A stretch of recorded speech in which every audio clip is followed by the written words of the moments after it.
ルルリなんて足の生えた盾にしか見えないんだけど。だってよ盾お化けちゃん、後で覚えてるのです。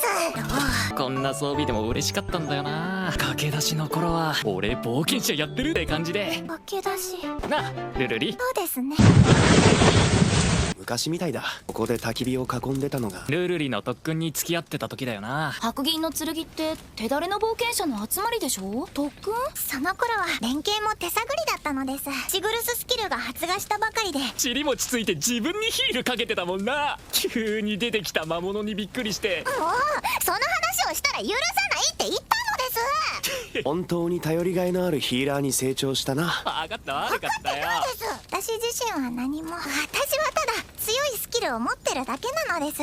大丈夫、当然と思うことをしてくれればいい。ルルリにとってそれで十分だ。そう、自分の仕事に自信を持てって。来たぞ、石腕の冒険者か。アイデン、知り合いか。これは私の昔の仲間です。懐かしのヒーラー様。デマを流して何がしたいんですか。なんでこんなことを。ディアスキルは本当にあるんだよ。デマじゃねえ。お前は偉そうに俺を説教できる立場か。そもそも人殺しルルリちゃんよ。人殺し。仲間なんて平気で見捨てる。そのチビをそばに置いておくと死ぬぜ。人殺しヒーラーなんだからな。人殺しなんで回復しなかった。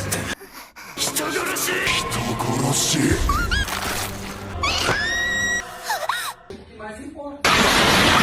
聞かないんですか。お、私が人殺しだと。どうでもいいし別に。初めて組んだパーティーのタンクがアイデンだったのです。アイデンが言ってたことは本当なのです。分かった分かった。その頃はシグルススキルが発芽する話聞くからな。前で。嬉しくてつい。私たちは初めてボス部屋まで到達しました。そのままの勢いでフロアボスに挑んでしまったんです。次々にやられてしまって、残った魔力を全て使えば一人は回復できる。選ばなければどちらを助けるのか選べなかった。なのに私二人とも中途半端に回復して死なせてしまったんです。まあ人殺しるのはそういうことね。倒せなかったアタッカーにだって守りきれなかったタンク責任あるだろ。ルルリも力不足だったかもしれないけどさ。ヒーラーの仕事はみんなを回復することで。じゃあ俺も人殺しだって言ったらどうするよ。お前は俺と今まで通りパーティーを組めるのか。